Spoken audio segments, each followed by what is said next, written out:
Mateus capítulo 6, versos 5 a 8. O texto diz assim: E quando orarem, não sejam como os hipócritas, que gostam de orar em pé nas sinagogas e nos cantos das praças, para serem vistos pelos outros. Em verdade lhes digo que eles já receberam a sua recompensa. Mas ao orar, entre no seu quarto e, fechada a porta, ore ao seu Pai, que está em secreto. E o seu Pai, que vê em secreto, lhe dará a recompensa. E orando, não usem vãs repetições, como os gentios, porque eles pensam que, por muito falar, serão ouvidos. Não sejam, portanto, como eles, porque o Pai de vocês sabe o que vocês precisam, antes mesmo de lhe pedirem. Somente até aí?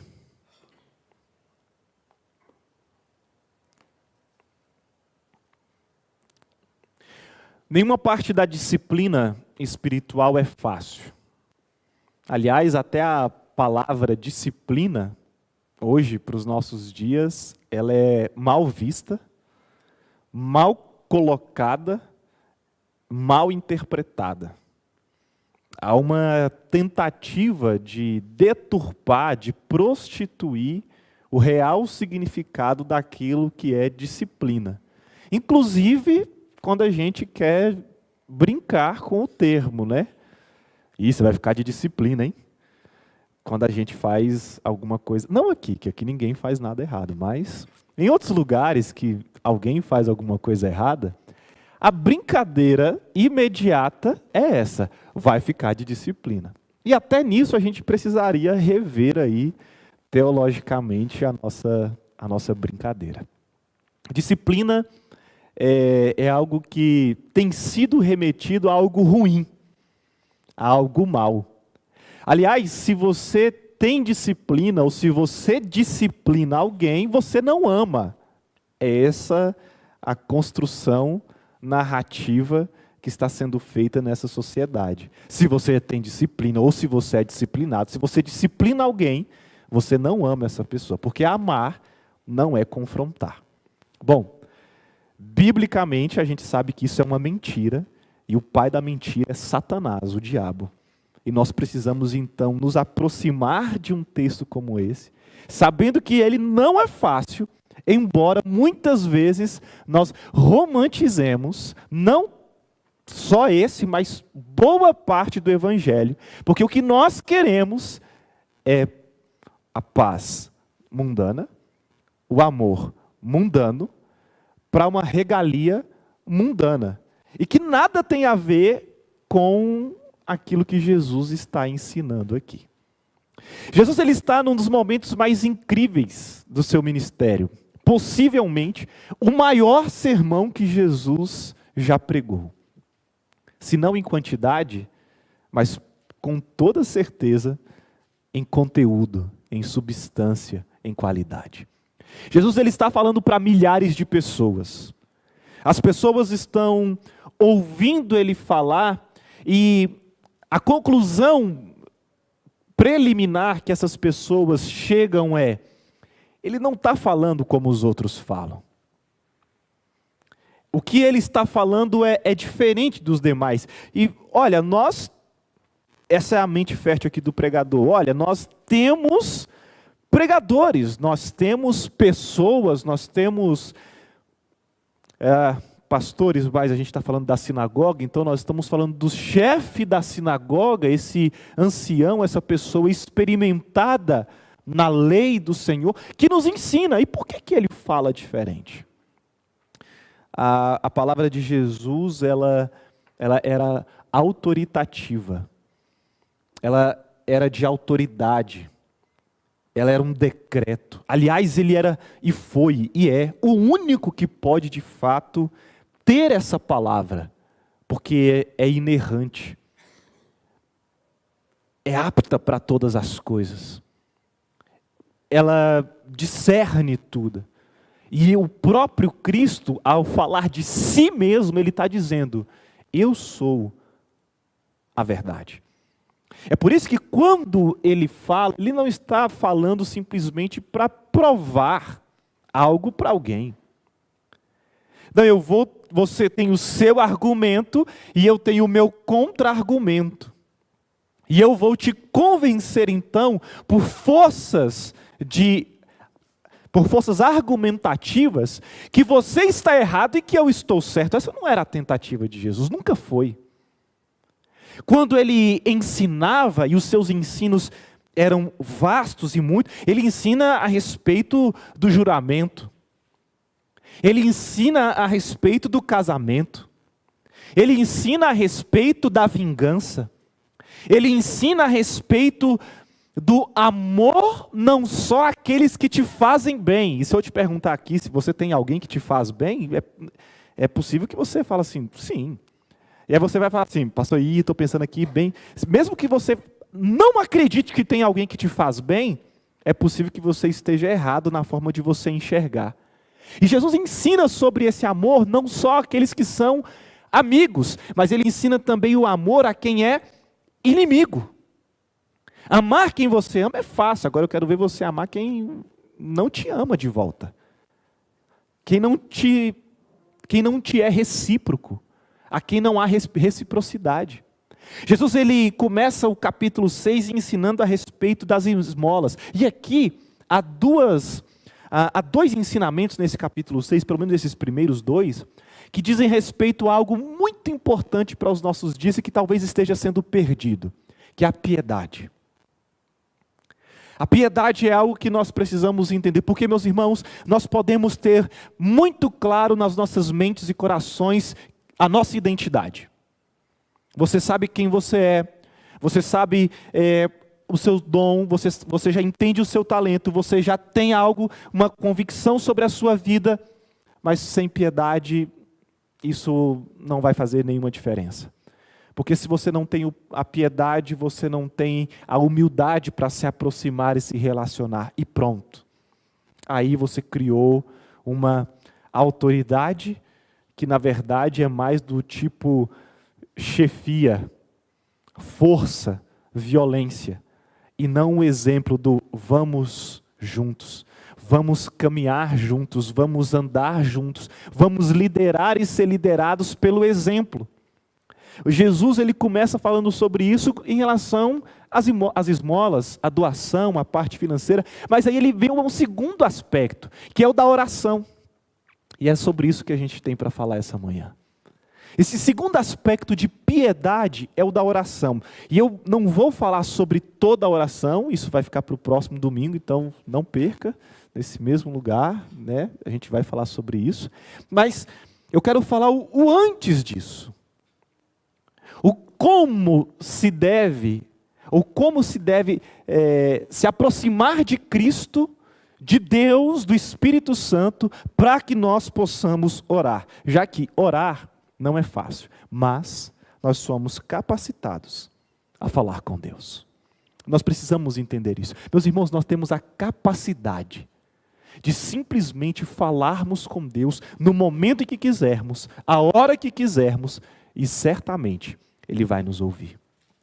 Ele fala verbalmente conosco em sua palavra, e não verbalmente por meio de sua óbvia providência.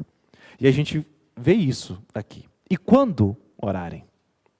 Ou seja, não há uma possibilidade para nós não orarmos. Não existe de maneira alguma uma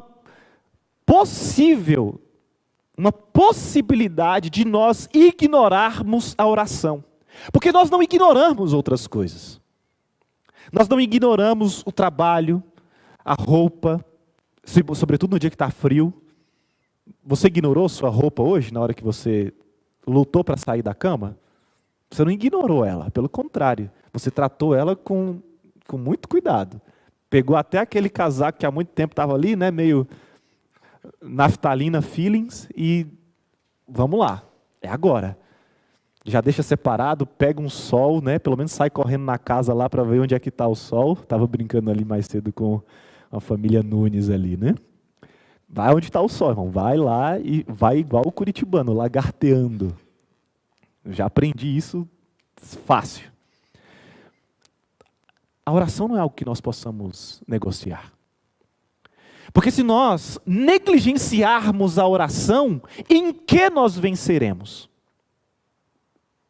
Em que nós teremos algum sucesso, se nós não tivermos o sucesso de nos aproximarmos piedosamente diante de Deus? Esse Deus que fala conosco e que tem para nos falar. Muitas vezes o problema está em nós, que não estamos dispostos a ouvir. Nós estamos em comunhão com Ele através da oração. E se nós não oramos, nós não estamos em comunhão com Ele. A oração, para Charles Hodge, é o diálogo da alma com Deus. Você já conversou com alguém? Já tentou conversar com alguém? Você sente falta de conversar com alguém? Imagina a sua alma. Em dias como esse, ou em dias como esses, né? Essa era, abatimento, cansaço, desconfiança, repleto de injustiça. A nossa alma é assolada diariamente pelo pecado, pela doença do nosso corpo. A nossa alma, inclusive os consultórios psicológicos cheios, porque a nossa alma vai somatizando, ou seja, sai daquelas questões da alma e vai para o nosso corpo, né? Soma. E aí? E agora? Nós estamos tentando lidar muitas vezes com algumas questões sem estarmos em comunhão com Deus, sabendo quem Deus é. A verdade é, a pergunta na verdade é, será que nós sabemos quem Deus é? Porque se nós sabemos quem Deus é, nós voluntariamente, piedosamente, como um sinal de obediência, nos aproximaríamos dele e teríamos prazer de estar diante da presença dele. Por quê? Porque é na oração, ou através dela, que nós expressamos nossa reverência e adoração para com Deus. É através da adoração que nós demonstramos a nossa reverência. E não é então de qualquer maneira, porque se eu estou diante de Deus, que é o Rei, por isso eu perguntei, será que nós sabemos quem é Deus? Porque se eu sei que é o Deus, o Criador, o Senhor do Universo, aquele que me tira do inferno e me coloca no céu, se eu sei que Ele é o meu único e suficiente Salvador, o meu libertador, não é de qualquer maneira que eu vou entrar diante da presença dEle. E aí, quando orarem, não sejam como os hipócritas. Jesus ele está falando aqui, e Mateus escrevendo, né, acerca desse ensinamento de Jesus. E aqui a gente é remetido para Lucas 18. Na oração, ou na parábola que Jesus ensina sobre o publicano e o fariseu. Lembra dessa história? Vou tentar trazer a nossa memória rapidamente. O fariseu é aquele que chega, ou melhor, antes de chegar, vou inverter um pouquinho aqui a ordem do texto que nós lemos. Porque ele ora de pé na sinagoga, mas ele também ora de pé no canto da praça, ou seja, na esquina. Então ele é tão santo, tão espiritual, que ele não consegue nem chegar dentro do local onde era para ser feita a oração, e na esquina ele já está gritando: Senhor, eu jejuo 2 vezes por semana, eu entrego o meu dízimo, 10% daquilo que eu recebo e devolvo aqui na sinagoga, eu oro, eu cuido, eu leio, eu faço e aconteço. É mais ou menos o tipo de oração assim, na verdade, Deus, você quase não tem nem nada para me perdoar, eu só estou aqui só mesmo para poder cumprir uma tabela, porque eu sou judeu, então tá pago. Hashtag, né? Tá pago. Essa é a oração do fariseu. A oração do publicano é aquela que ele está em pé, mas não está em local de destaque. Esse aqui agora, né? Esse negocinho aqui, mesinha, né? Na época era púlpito, mas agora é mesinha. Aí é o local que agora todo mundo está olhando, está prestando atenção. O publicano, ele está no local em pé também, como bom judeu, né? Aquela pessoa que está ali diante, mas está orando.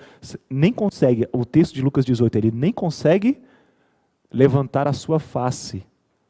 Ele está com a sua face abaixada, demonstrando reverência. Ele fala assim: Senhor, o Senhor sabe quem eu sou. Eu sou um pecador e não sou digno de nada. E Jesus, ele fala sobre algo que é a recompensa. Quem vocês acham que recebeu a recompensa? A recompensa do fariseu estava ali, em aparecer. Todo mundo viu ele orando. Todo mundo viu ele na esquina, né? Qual que é o lote normal? Que é um comércio, né? Tem uns empreendedores aqui na igreja. Qual que é o melhor lote? Qual que é onde você quer colocar? É na avenida. Se for de esquina, melhor, porque ainda pega de um e pega do outro, então todo mundo passa e, opa, é ali. É esse homem aqui, que ora em voz alta, gritando só para aparecer. E Jesus está dizendo, já recebeu. Voltando. Não sejam como os hipócritas. Não sejam como essas pessoas que gostam de orar de pé nas sinagogas e nos cantos da praça para serem vistos pelos outros. Em verdade lhes digo que eles já receberam a sua recompensa. A oração, ou através da oração, além de expressarmos nossa reverência e adoração para com Deus, nós desnudamos as nossas almas em confissão diante dEle. E nós não oramos confessando os nossos pecados porque Deus não sabe quais são. Nós não nos derramamos diante dEle porque Ele não sabe aquilo que nós estamos passando. Alguém já disse que a oração não muda Deus, muda a nós. Quando nós oramos, nós não comovemos Deus porque nós estamos orando. Quando nós oramos, nós estamos diante da presença dEle, porque nós reconhecemos quem nós somos. E todas as vezes que nós negligenciamos essa oração, a gente pensa que é alguma coisa e a gente entra num ciclo de ingratidão. A gente entra num ciclo de simplesmente não adoração a Deus. E meus irmãos, se nós não estamos adorando a Deus, a quem nós estamos adorando? Porque é por meio da oração que nós nos despimos a nossa alma diante da presença dEle, para que Ele possa, de fato, achar esse material, para que Ele possa moldar. O sábio vai dizer lá em Provérbios 25, que ele tira da prata a escória, até que haja o material para o seu fundidor. Esses somos nós. Porque se nós não estamos em oração, nos abrindo e nos rasgando, nos derramando diante de Deus, de nada vale você fazer isso para ninguém. Você pode ter o melhor conselheiro, o melhor mentor, você pode ter a melhor pessoa, o melhor conselheiro bíblico, o melhor aconselhamento, veja o que eu estou falando, você pode ter o melhor aconselhamento bíblico, mas se você não se derramar diante da presença de Deus, não vai acontecer nada. Por quê? Porque é só o Espírito Santo de Deus que pode transformar. Ninguém pode provocar mudança, a não ser o Espírito de Deus. E quando se nós, de fato, buscamos por conselhos e por sabedoria, como a palavra de Deus nos manda fazer, nós precisamos entender que, em primeiro lugar, nós devemos buscar a Deus, com a nossa alma rasgada, desnudada, despida diante dEle, chorando diante da presença de Deus, porque de nada adianta chorar pelos cantos. De nada adianta chorar para poder alguém ver que você está chorando. De nada adianta fazer nada disso. Por quê? Porque ninguém pode resolver o seu problema. Aliás, o seu problema, como já disse algumas vezes aqui, nesse ambiente, o problema nosso não é problema. A questão não é problema, a questão é o pecado, porque problema a gente trata. Agora, pecado a gente confessa, a gente abandona, a gente deixa. E ninguém pode convencer ninguém de deixar de pecar. Ninguém pode fazer isso, a não ser o Espírito Santo de Deus. A quem nós devemos buscar, em primeiro lugar, com reverência, em atitude de adoração, respeito, e em segundo lugar, despindo as nossas almas numa confissão contrita e quebrantada diante dele. Mas em terceiro lugar, na oração e através dela, nós derramamos ação de graças que procede de corações agradecidos. É em oração, meus irmãos, que nós já pedimos com a certeza e a fé e a convicção de que Deus ele vai nos atender. Não de acordo com aquilo que a gente pensa, mas com aquilo que Ele já pré-ordenou na sua pré-existência. Tá, então aqui, por que a gente ora então? Essa seria a pergunta, né? Se Deus já pré-ordenou e Ele já pré-determinou, por que eu vou orar sendo que Ele já sabe? Novamente, uma coisa não exclui a outra. O fato das pré-ordenanças de Deus não exclui a necessidade que nós temos de estar em comunhão com Ele. Lembre, o pecado nos separou de Deus. O homem na viração do dia, ele andava com Deus. Você já tentou parar, você tentou exercitar aí sua criatividade para imaginar o que significa isso? Você já prestou contas para alguém? Tirando os casados, óbvio, né? Um com o outro. Casamento, um pré-requisito fundamental. Você já teve que prestar contas para alguém? Foi fácil? Prestação de contas é tranquilo? Depende, pastor. Se eu tiver feito tudo certo, se tiver tudo ok, prestar contas é muito bom. Agora, se tiver faltando alguma coisa, se o número não bateu, se alguma tarefa não foi, uma meta não foi batida, atingida, meus irmãos, nós estamos vivendo numa circunstância corporativa, num mundo corporativo, onde as pessoas estão comendo a alma das outras por conta de metas, de números, de prestação de contas.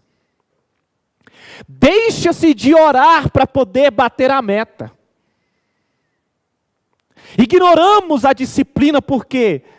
Porque eu me resolvo com Deus depois, mas a prestação de contas tem que valer. Meus irmãos, nós só podemos nos aproximar de Deus com ações de graça, que é fruto de um coração agradecido, quando nós entendemos que, por melhor que seja o nosso pedido, por melhor que seja a nossa petição, Deus ainda tem algo muito melhor para nós.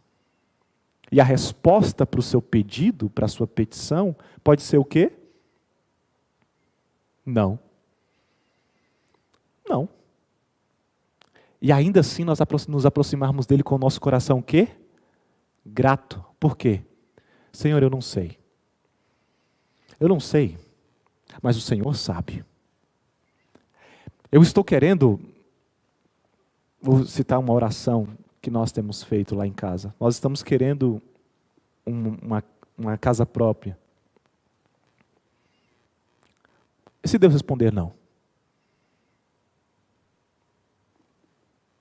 Como é que vai estar o meu coração? Esse Deus velho ruim. Oh, Deus velho ruim. É assim? Mas não é assim que nós estamos vendo que muitos estão agindo atualmente? Os valores estão invertidos. Há uma perversão. Estamos falando de Jesus, Deus, Espírito Santo, estamos vendo pessoas falando sobre essa disciplina espiritual, esse aproximar-se de Deus de qualquer maneira. Ora-se de qualquer maneira. No coração não tem piedade, não tem agradecimento nenhum. Não há uma oração, e como aquele homem ali, um gentil, um publicano, não. Aliás, nós estamos nesse tempo, né?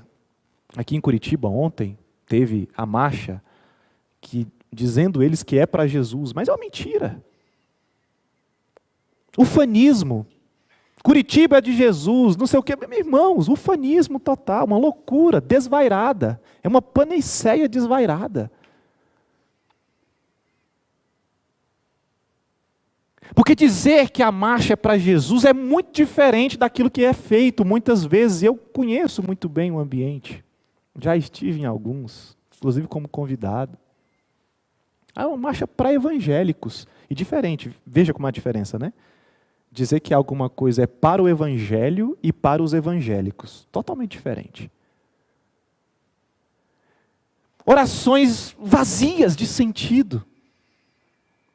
Aproximando-se de Deus como se tivesse fala, meu chegado. Gente, eu cumprimento vocês desse jeito. E aí, Gui? Né? Estamos na época do... Né, ainda, né? Tá, os casos, né, de Covid aumentaram muito nessa última semana. Então, uma máscara, né, estava sendo bem-vinda novamente. Né? Então, e aí, passo um negocinho lá para limpar a mão. Agora com Deus, chegar diante de Deus como se estivesse chegando diante de um parceiro, com uma familiaridade que não... A gente precisa saber, lembra? Talvez nós não estamos orando, porque nós não estamos lembrando quem é Deus. E o que Ele pode fazer por nós, o que Ele fez por nós. E aí a gente entra numa familiaridade que não existe. Ah, pastor, mas Deus é Pai. Claro, a gente vai ver isso aqui daqui a pouco. Né? Ele é Pai. Mas eu exijo do meu filho, como um processo de educação, respeito. Simples, é básico, é basilar. É claro que eu não quero que ele tenha reverências e tudo comigo. Não, não precisa disso. Até porque o Deus também não tem isso conosco. Mas nós precisamos saber quem Ele é. E isso nos leva a esse quarto ponto, é que na oração, e através dela, nós oferecemos a Eles nossas petições e súplicas. Só que como é que eu vou oferecer uma petição e súplica para alguém que eu não reconheço quem é de fato? Eu estou simplesmente indo para alguns lugares, porque a multidão está indo, porque alguém está indo, colocou uma placa lá da igreja, porque tem uma representatividade, porque tem alguma coisa. Eu vou para a rua, vou dizer palavras de ordem, meus irmãos. A igreja, o evangelho, essa igreja, ela não trabalha com ufanismos. Ela não trabalha com palavras motivacionais, positivistas, afirmativas. Não! Nós caminhamos como quem tem reverência diante de Deus, com gratidão diante de Deus, com santidade diante de Deus, com ações de graça que procedem de corações agradecidos diante de Deus, porque aí sim nós podemos pedir alguma coisa para Deus. Agora, querer pedir para Deus, sem reconhecer quem Deus é, sem adorar Ele em toda a sua deidade, Pai, Filho e Espírito, e é para quem nós oramos, não é? Deus Pai, em nome de Jesus, com o auxílio do Espírito Santo. Que dias são esses?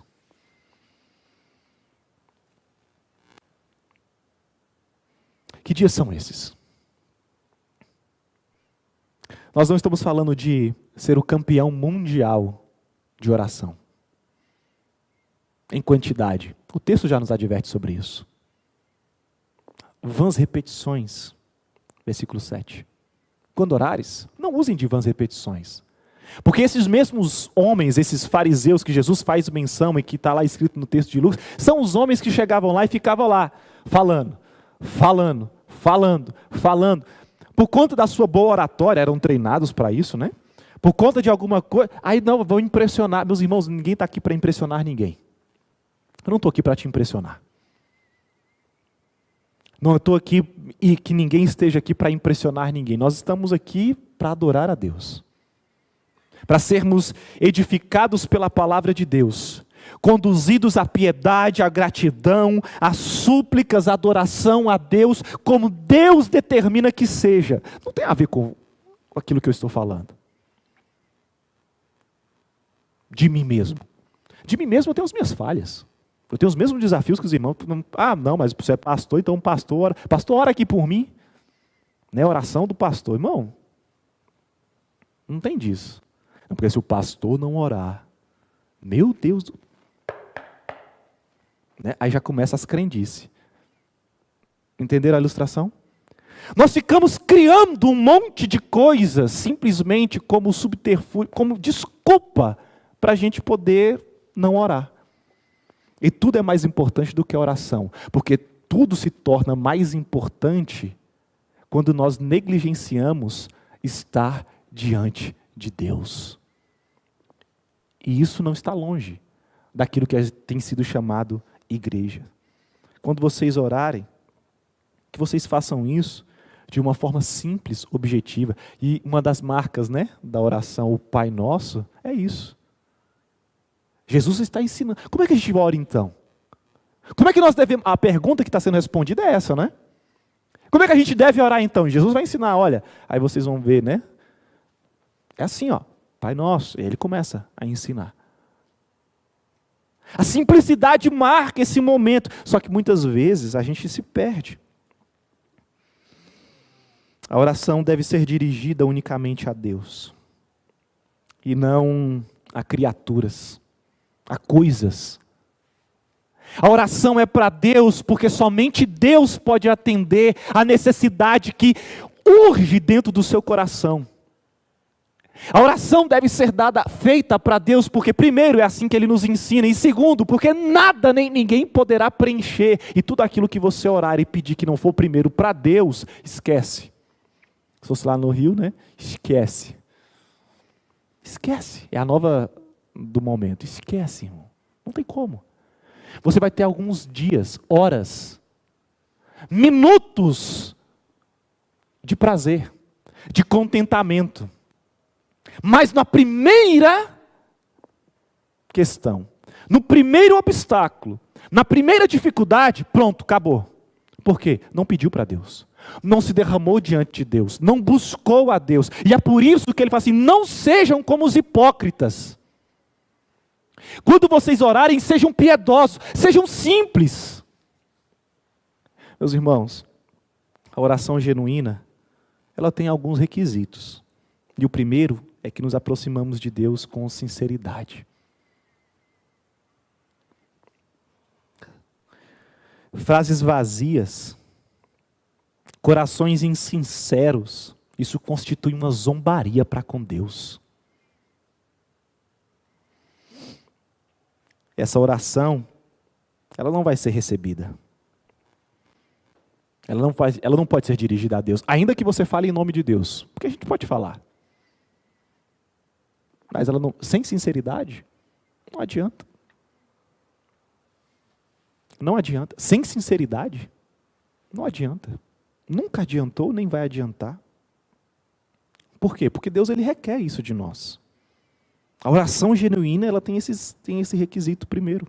Em segundo lugar, uma oração genuína, ela requer que nos aproximemos de Deus, como falei, em reverência. Mais uma vez estou citando a reverência aqui.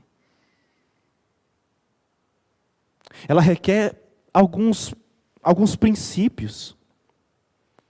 Se nós de fato queremos ter a nossa oração respondida.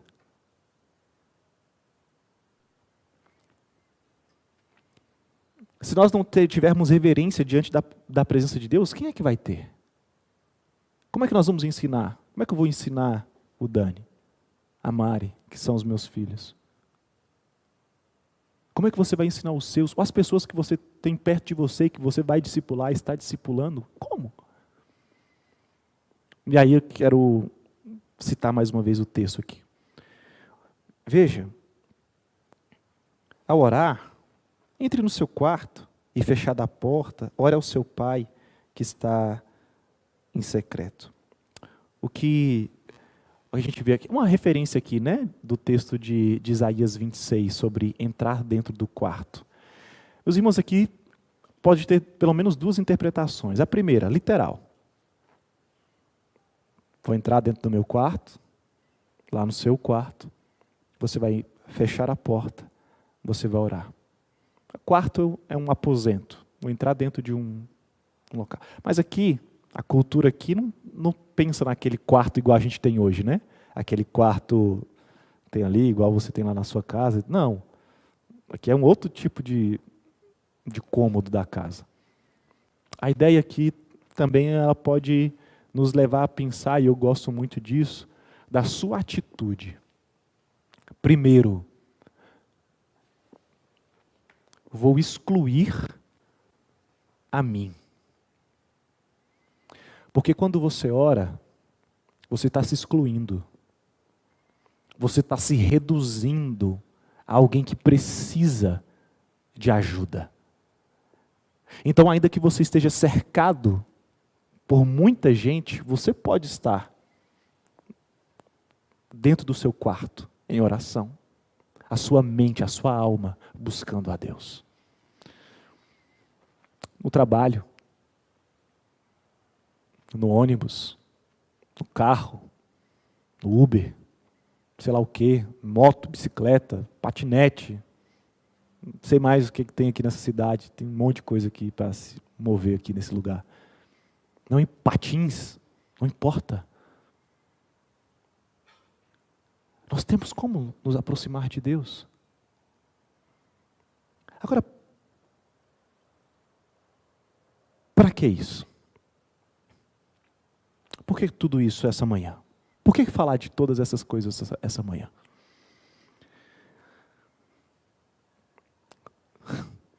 Porque se nós não falarmos da oração, nós vamos e começamos a pensar que nós damos conta de fazer alguma coisa por nós mesmos. Nós começamos a tensionar na nossa mente a possibilidade de falar assim, rapaz, se eu cumprir com esse processo aqui, resolver essa parada aqui, colocar a pessoa certa ali no tal lugar, vai acontecer.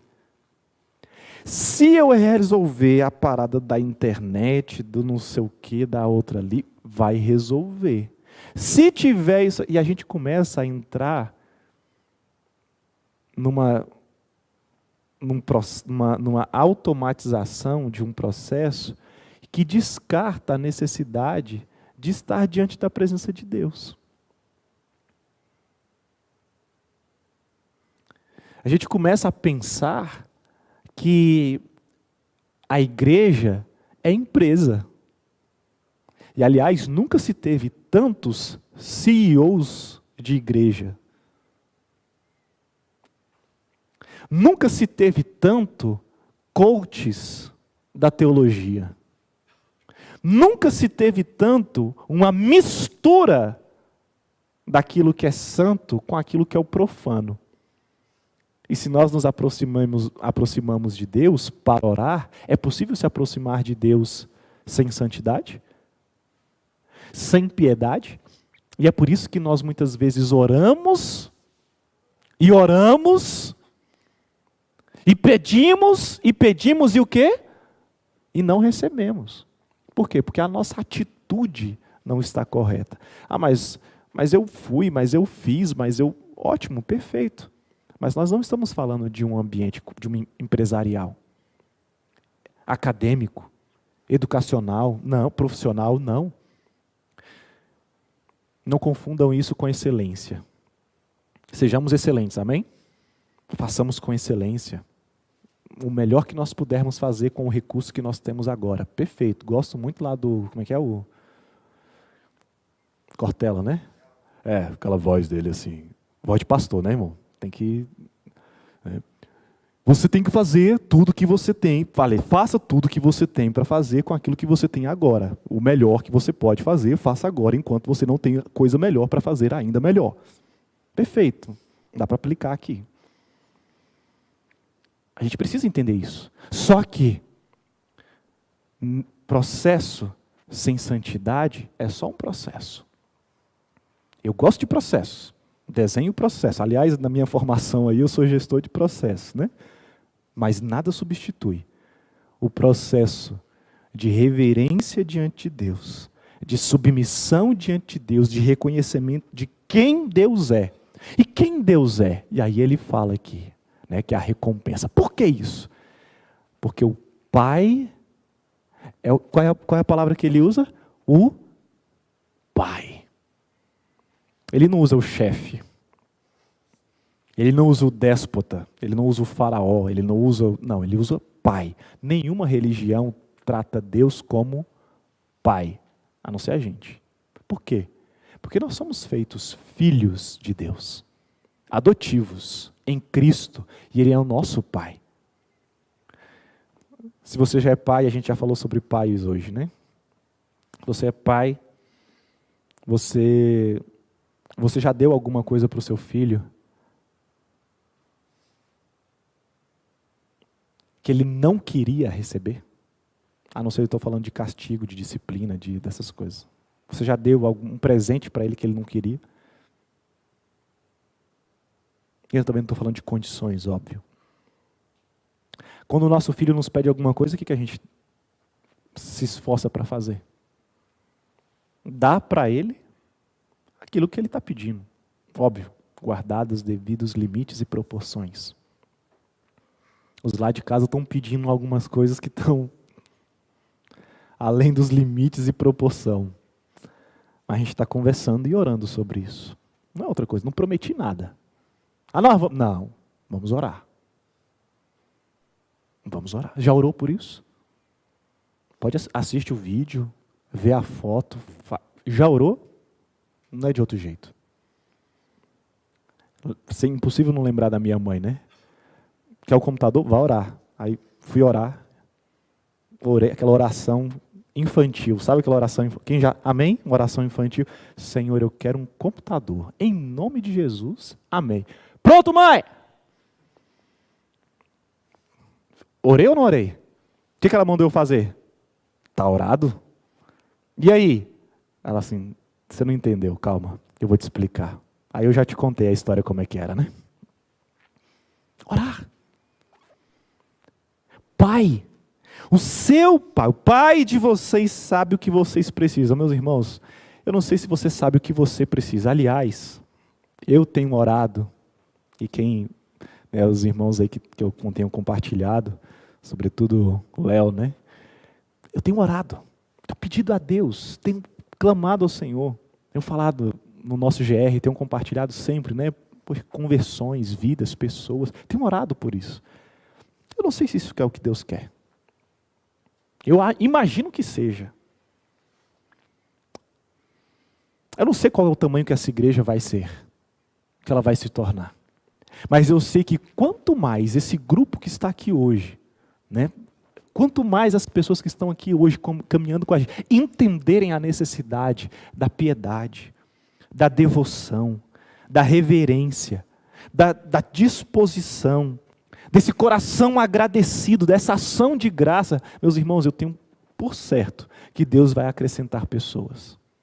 Mas, tirando um pouquinho daqui, levando para a sua vida. Você sabe o que você precisa?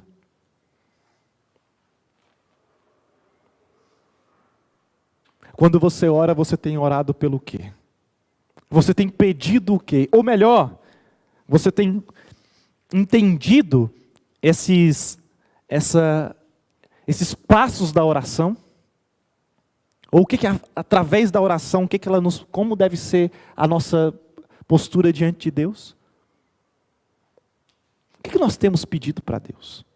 Nós sabemos o que estamos precisando.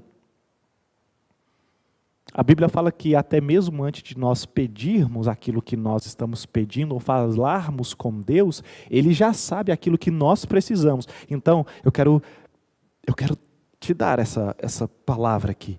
Entenda, você pode não saber o que você precisa, mas Deus já sabe. Então, é melhor tomar um não de Deus, ou então um calma de Deus, do que um sim de Satanás.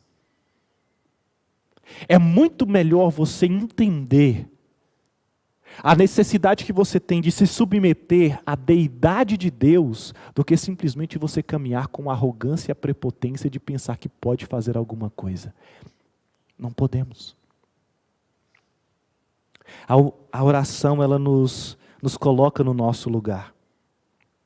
A oração, ela requer isso de nós. Que nos aproximemos de Deus em último lugar, com humildade. Recordemos que não só quem Ele é, mas também quem nós somos. Nós somos pecadores. E Ele nos convida para chegarmos diante dEle com ousadia, mas com humildade.